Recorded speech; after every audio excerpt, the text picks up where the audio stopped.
Hello, everyone. Welcome back to Mom's Moving On.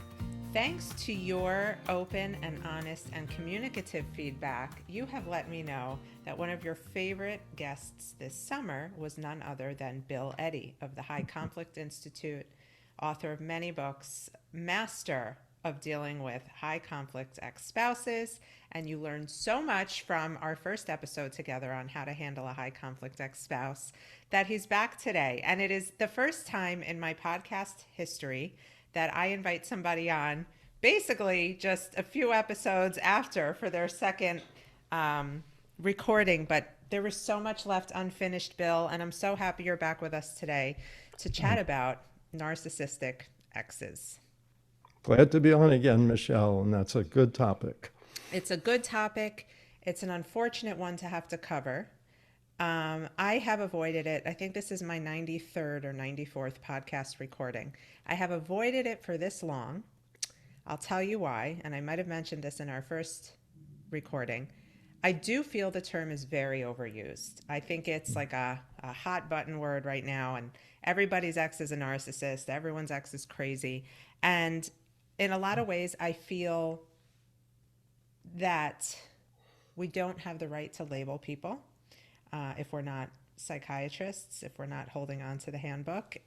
But as we are becoming more and more educated about NPD, narcissistic personality disorder, we realize that many people in our lives may fit these characteristics. So why not just talk about it, put it out there, and help everyone who's dealing with somebody who may exhibit narcissistic qualities?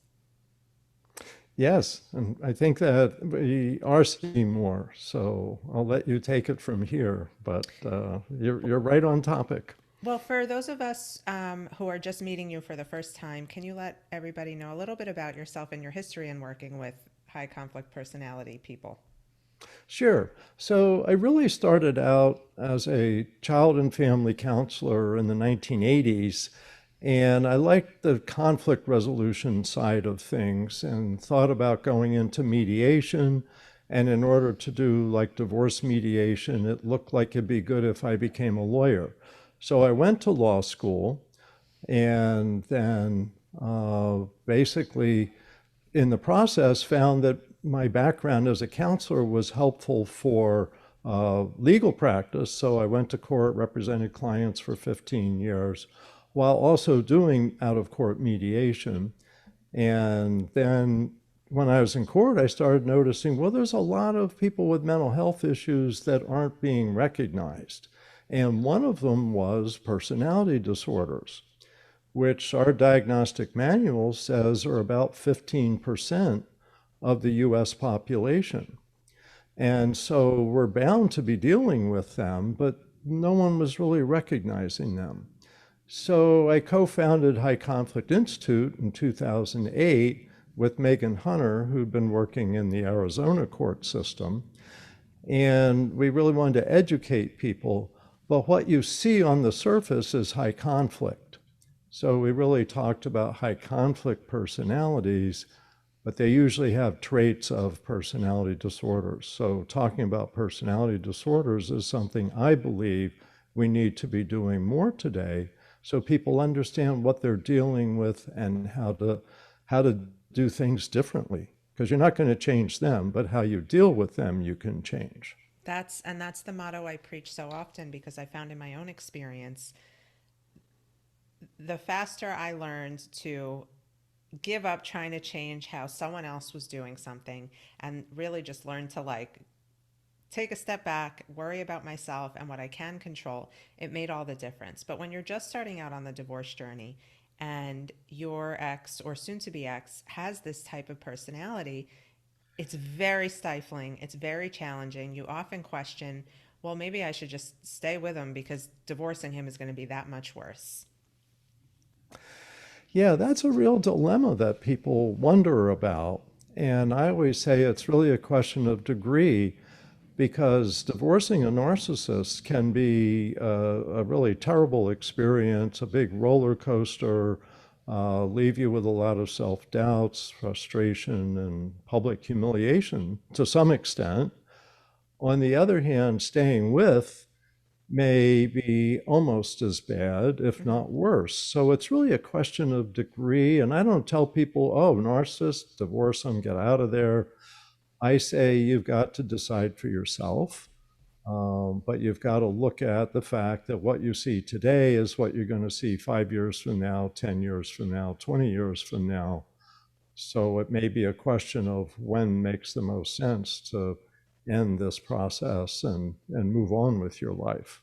Absolutely. And in the work that I do, I see that the women who probably need to leave this type of person the most is having the hardest time doing that because of the projection and because of the gaslighting. But, like I said, a lot of people will just assume because their ex is difficult or tough to deal with that he is or she is a narcissist. What is the actual definition of somebody with narcissistic personality disorder? Well, when you get to the disorder, actually, as a clinical social worker, a licensed clinical social worker in California, I can diagnose personality disorders, depression, anxiety, schizophrenia, all those. And to diagnose someone, I have to go through a couple levels. So the first level is, do they have internal distress or social impairment? If they do, then they may have a personality disorder. If it's a pattern of behavior, there's 9 criteria in the DSM, the manual for therapists, if they have 5 out of 9 factors. So I'm not going to tell you how to diagnose your ex, but those factors include things like arrogance, demand for endless admiration, a sense of entitlement, just self-absorption. And it's important to know, and demeaning behavior, demeaning, belittling behavior. So when people think, oh, he's narcissistic, like he's self-centered, that's often not a personality disorder. Where it's a personality disorder is, first of all, it sabotages his life in one or more areas, and it really includes putting other people down in order to put himself up.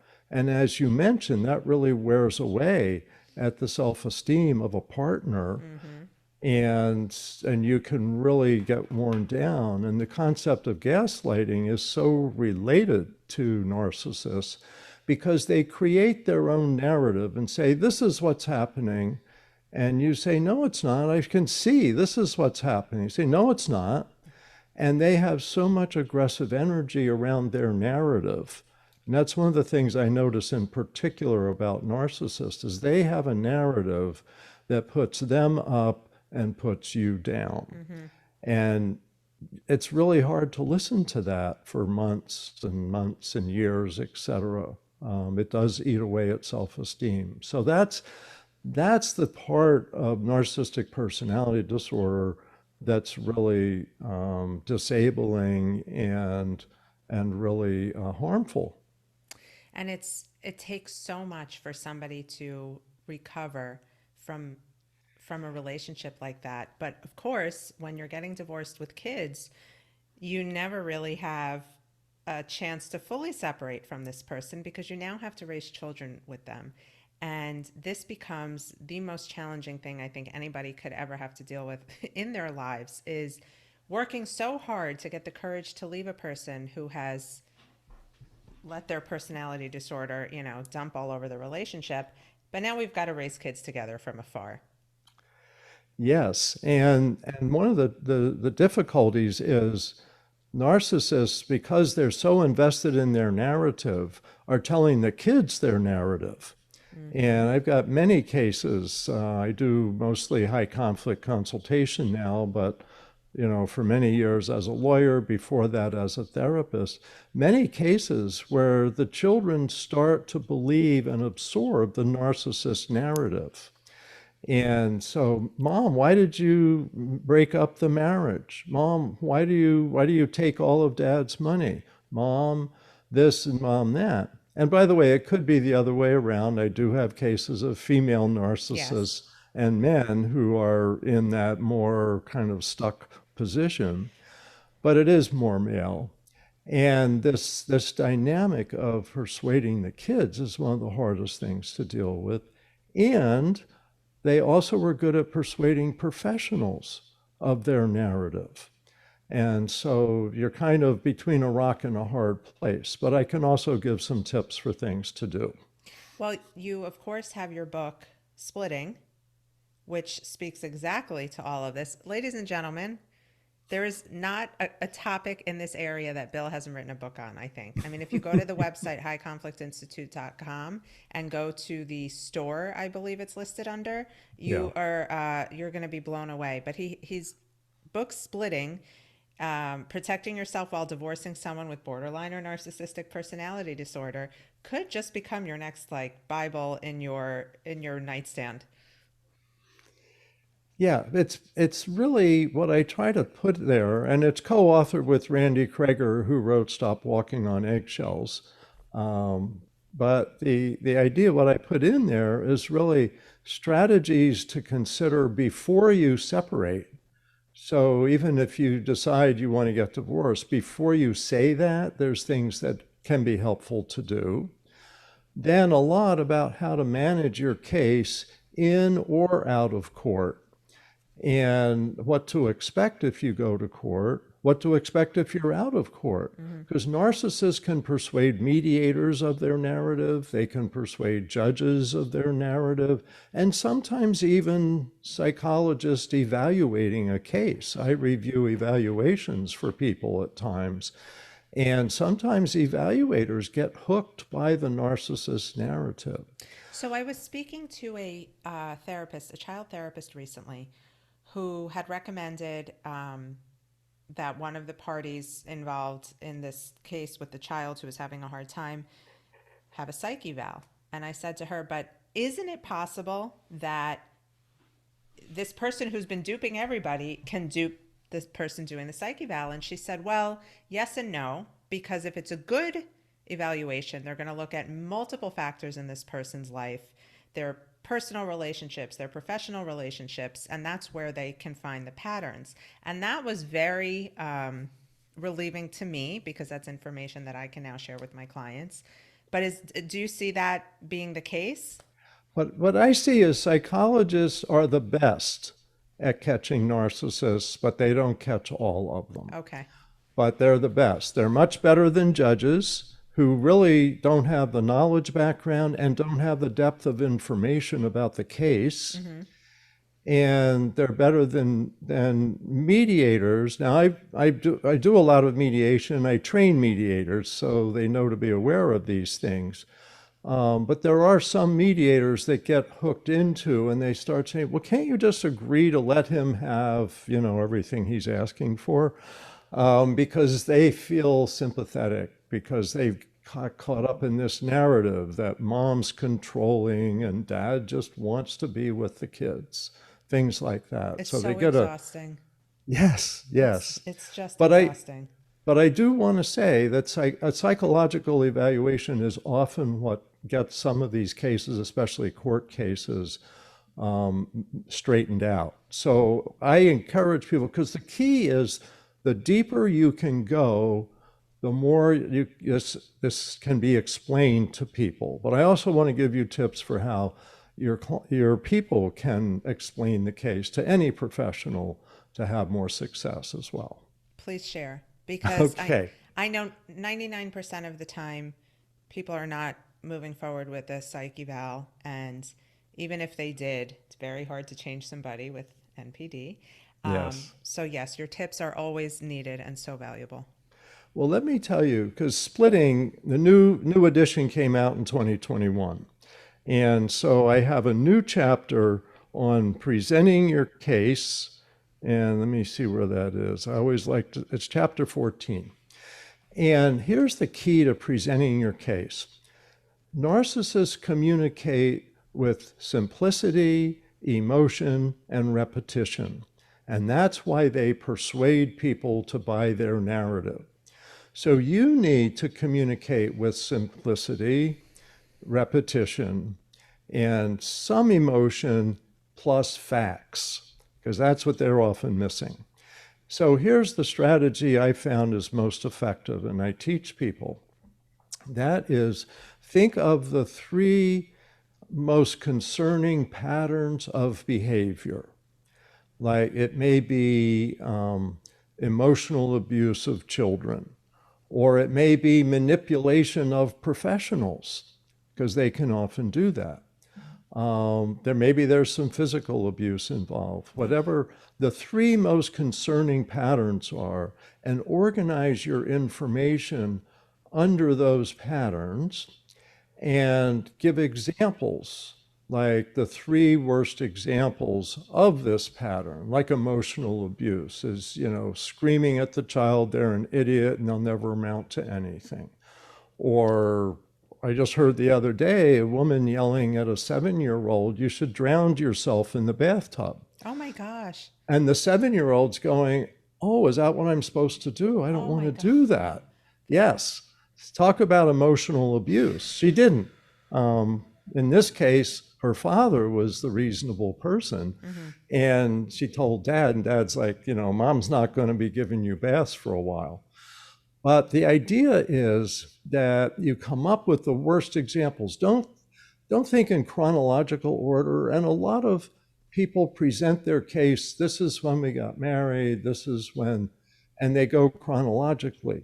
But you need to grab people at the start with the most concerning examples. Mm-hmm. I even suggest that people write a 2-page summary of your case and your case information that you can hand to a lawyer you're thinking of hiring. If you have an evaluation, you hand to the evaluator along with 400 pages of case information. And screenshots. Yeah. And something that you can even file with the court so that there's a nutshell version that has the most concerning headings or themes as the 3 worst examples. And this gets them right away understanding what your case is about. Is this a case of domestic violence? Judges want to know. And if it is, don't save that for page 27. You want to get that out at the beginning.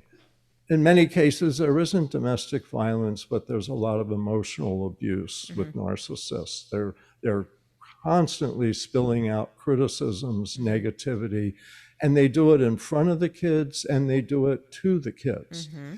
And so the worst examples, so that a judge can go, oh, this is a really extreme case, rather than, oh, it's another he said, she said. Right. And so this approach, and it's spelled out in chapter 14, I believe is the key. It's like an advertising campaign.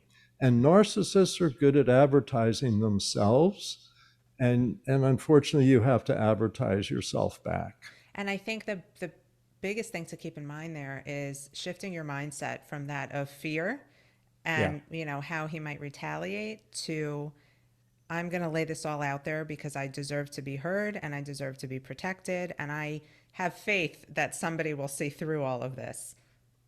Yeah. And I often talk to people who've been afraid to go to court. Maybe they had a negotiated marital settlement agreement and it's a couple years later and things are just not good. Like they're doing a 50-50 parenting and it's really not going well.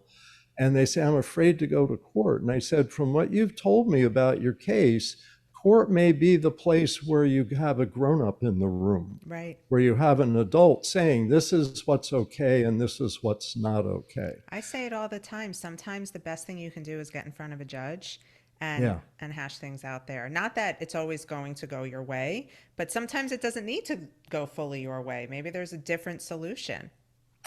Yes, and sometimes that you're comfortable going to court makes the narcissist stop and think, maybe I don't want to go to court and I'm going to bend a little bit on this. Another thing I want to make sure I mention is keep track of things, keep a journal. I was just talking with somebody this week about how the narcissist in their case doesn't exercise their visitation a lot of the time. And I say, you've got to keep a record of that. Yep. So when they come to court and say, I want more time, you can say, yeah, but look, he gave up like 15% of his time last year, and here's the dates and times that happened.